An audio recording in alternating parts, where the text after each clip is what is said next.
Hello beautiful soul! Welcome back to my channel. This is Mei Chang Ame from Japan, Kabayan. Scorpio.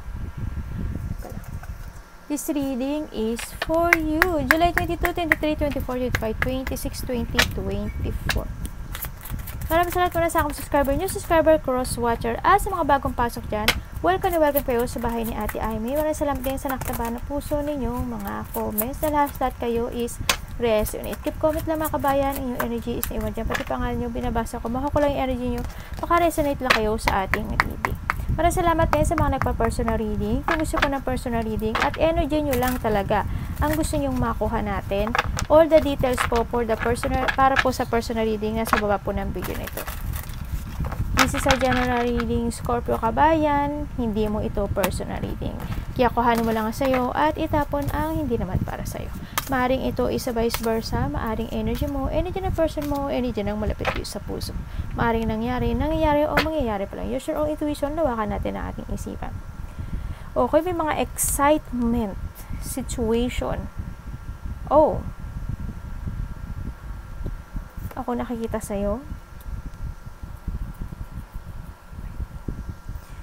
Pero you feel hurt.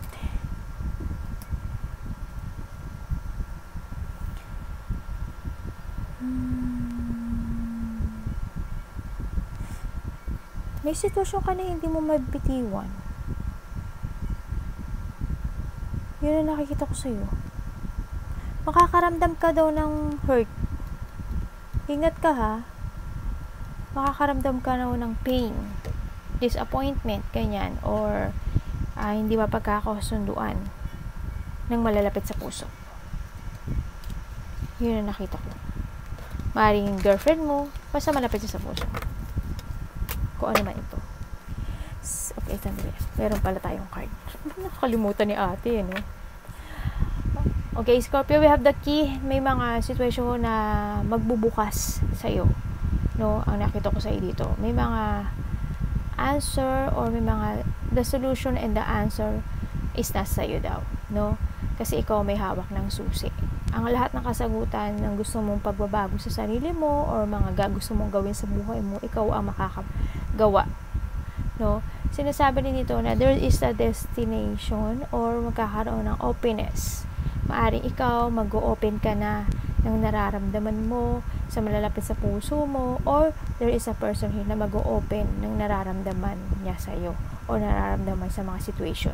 Sa nakita ko dito. May nakita rin ako dito na may mga gusto ka nang ma-fulfill or there's a fulfillment para sa iba na magaganap, no, sa inyo. And we have the house. Yan, maaring sa iba is there's something happen when it comes to your family. Maaring happiness kasi nakita ko dito is maraming puno. Siguro may mga happening moment o happen moment or joy, fun na nangyayari o magaganap sa buhay mo kasama ang iyong pamilya, no? O mga mahal sa buhay sa nakita ko dito. And then, or sa iba dito, maaring may mga pinag-uusapan when it comes to bahay, family, ganyan. Baka may problema or kung ano man yun, no? And nakita ko naman dito yung security, and nandito yung part na nakikita ko na you want to secure yung mga mahal mo sa buhay, no? Nakikita ko rin sa iba na gusto mo ng privacy, no? Ang nakikita ko siguro handin yung part na minsan mapagkimkim ka siguro sa nakita ko, o may mga you want a privacy rin minsan siguro. Sometimes you want to be alone, mga ganun siguro. And then when it comes sa home, mas komportable ka na nasa bahay ka lang sa iba, no? Na nagmumuni-muni mag-isa sometimes. So, iba ganun. Or andun yung joy at happy ka pagkasama mo yung pamilya mo, no? And we have the Tower. Ayan. Sa iba dito, makikita ko na maaring mga paghihiwalay, no? Ganyan. Baka may mga family o relationship ako na isa sa inyo is magkakaroon ng mga paghihiwalay o problema, ganyan, no? And may mga nakikita rin ako na something official building. Maaari nga may about when it comes to kabahayan, baka may mga discussion, ako nakikita, makakaramdam ka daw ng loneliness at may tao na mataas ang ego dito. May mga government akong something, hindi ko alam kung may mga inaasikaso ka na related ang mga papeles, document, ganyan, no? Yan. Baka may mga dapat kang asikasuhin o mga ipapasa or kung ano man tong official meeting or government something, no? Mga papeles o ano yan, no? Nakita ko dito. Baka iba dito kontrata, baka iba dito bahay, no? So, nakikita ko sa'yo dito, Aries, Scorpio. Gulat ako kasi inaano ko Aries sa kanina eh. Okay, Scorpio. Sorry, Scorpio. So, nakita ko sa'yo dito, Scorpio. Siguro makakatanggap ka ng mail or text from someone. No? Or makakatanggap ka ng isang offering. May aring gift, ganyan. Ganun sa iba. Or ikaw ang magbibigay, no? Okay, sa iba sa inyo, you are taking to the higher path. No, okay ito Nagkakaroon na ng balancing when it comes to yourself, Scorpio. Kumbaga, you create na talaga when it comes to yourself. Nagkakaroon na ng mga new beginning, no? Ang nakikita ko sa'yo, baka may gagawin ka ng mga new work, new job, or business sa iba. Sa iba dito is a love, no? Love related sa iba. Nakita ko dito.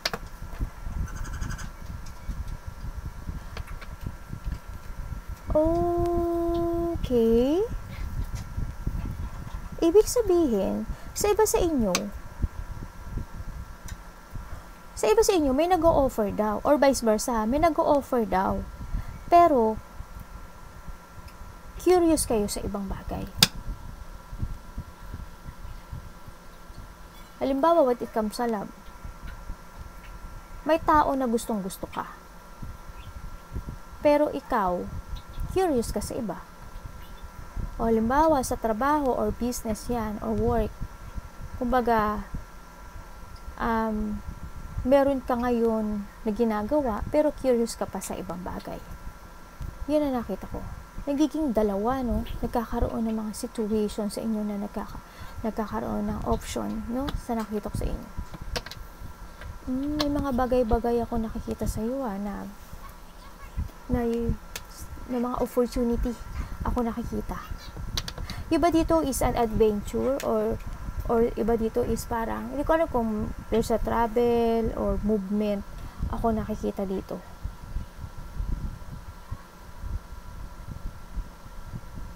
You need to trust your intuition, sa nakita ko sa'yo kasi may offering ako nakikita. No, this is a breakthrough para sa'yo na, nasa sa'yo ang decision dito sa sitwasyon na to. Kasi, ikaw daw ang mamimili. Kumbaga, the key is, nasa iyo talaga. Diba? Kung ano man ito.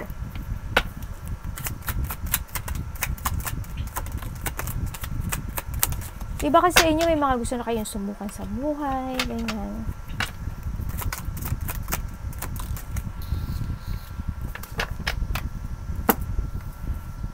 Andito ka na sa situation mo with the Magician. Okay, ibig sabihin may namimiss kang tao or may nakakamiss sa'yo na tao. No? Past person, ito. Maybe, kasamahan sa trabaho, malapit sa puso. Yun ang nakita ko. Maaring friend, dating karelasyon, yun ang nakikita ko dito. Pero, may tao dito na okay. Nagkakaroon ng rejection dito sa sitwasyon na to,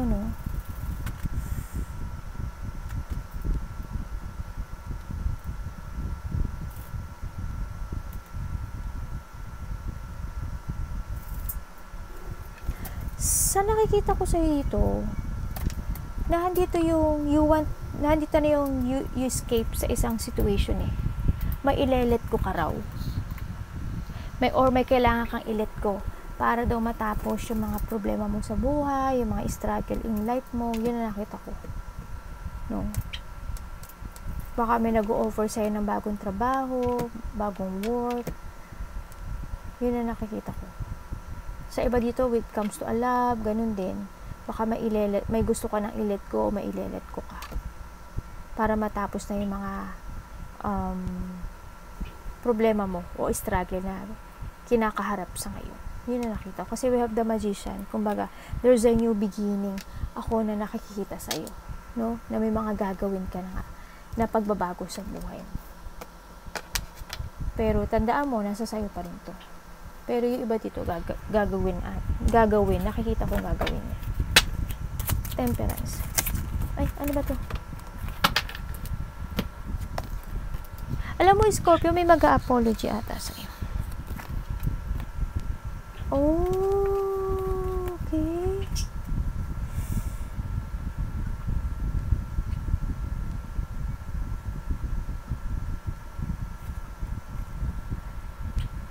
May mag-a-apology sa'yo, maybe a part of the family or karelasyon mo.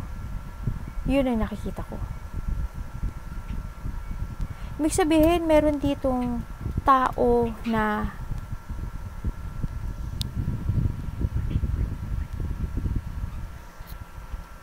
may insecurity sa'yo. Oo, or sa inyo. Yun ang nakita ko. May tao na nai-insecure, no? Pero ang nakita ko dito, hindi ka na sa kanya nakatanaw eh. Kumbaga, in the past kasi, nagkaroon ng mga, kumbaga, there's a dream na nag-shattered, no? Sa nakita ko, halimbawa, when it comes to family, nagkaroon ng broken family. And then, yun nga, maaring isa yun, or sa relationship, nagkaroon ng separation, ganyan.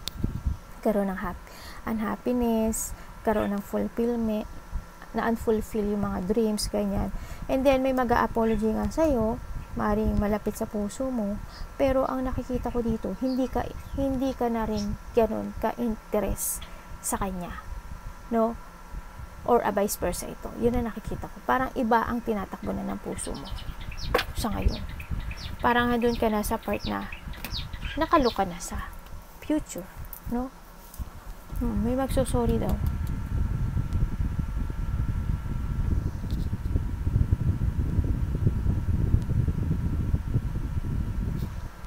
May mga nag-fail, ano? Ako na nakikita sa inyo, no?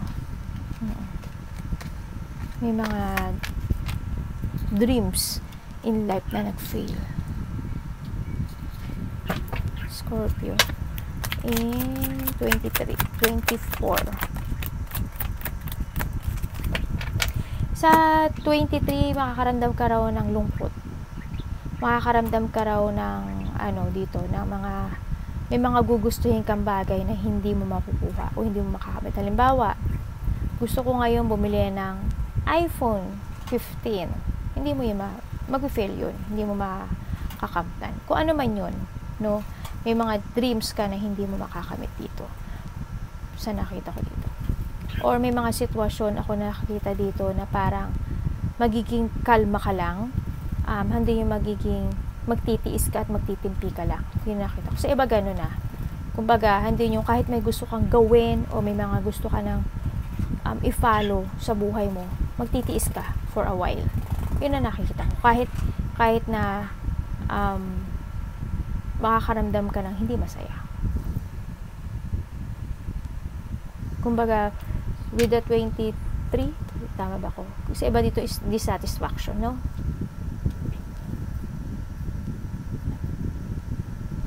Ingat din dito kasi may nakita rin ako dito na maaring may magtatalo-talo, no?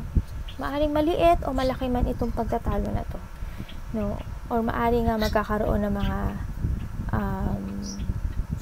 pag-uusap, ganyan ang nakikita ko, no?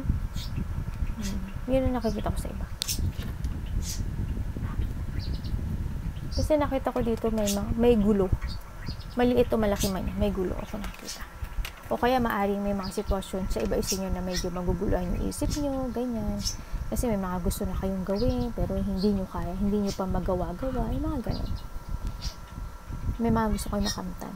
With the 24, sa nakita ko sa'yo dito, when it comes to your decision in life, action na lang talaga ang kulang, no? Kasi nakita ko dito, nakakaramdam ka rin daw ng pagod, no?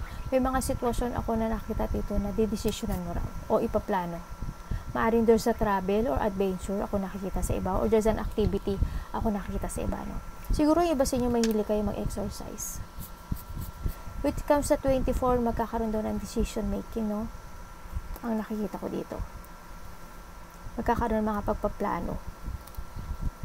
O may mga sitwasyon ako na nakikita na matagal nyo nang pinaplano, no? Na ngayon is a-actionan nyo na. Yung sa iba ganun. More on action by the 24. Ang nakikita ko. More on movement.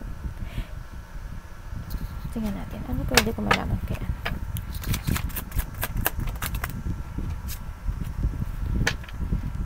Okay. Ibig sabihin nga, by the 24, makakaramdam ka daw ng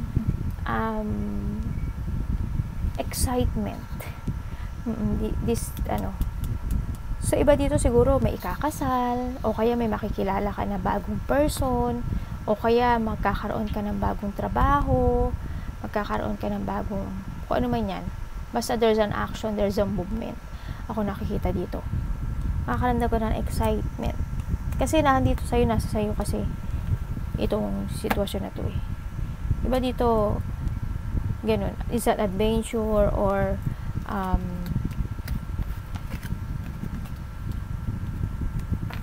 maybe sa iba travel, no? Sa nakita ko dito. May kumbaga nagkakaroon na ng objective or layunin sa'yo. Pero 25, 2 off.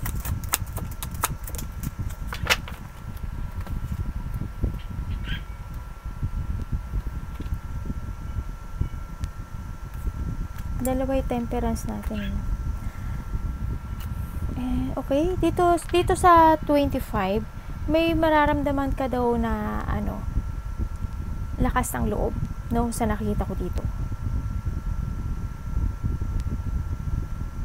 Tsaka dito rin daw kailangan mo daw balansehin ang related ang money. No, kumbaga maging patient ka. Siguro magkakaroon ng pagpe-patient dito. Siguro with it comes sa may mga gusto kang bilhin, ganyan, mga gustong pagkagastusan, siguro you need to balance, no, when it comes to a money, no, sa nakita ko dito. Kasi magkakaroon ka ng struggle when it comes sa money.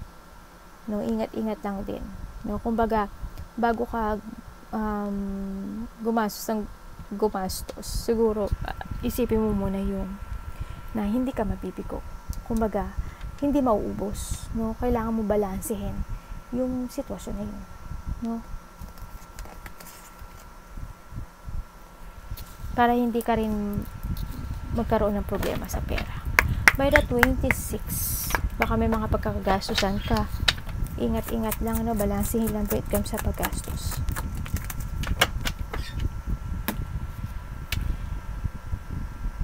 Wow. Okay, by the 26 is nakikita ko dito na may tutulong sa'yo. May tutulong daw sa'yo. Or ikaw ang tutulong.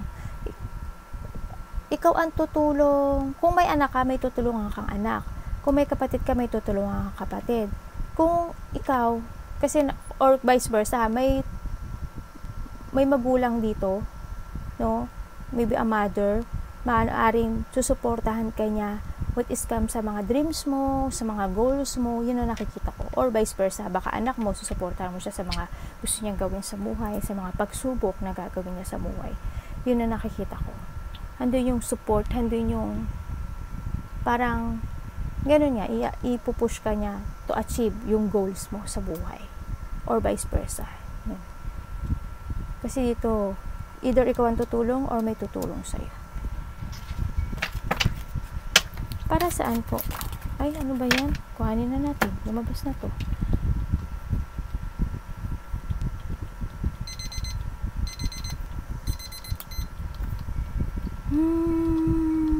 Ingat ka lang kasi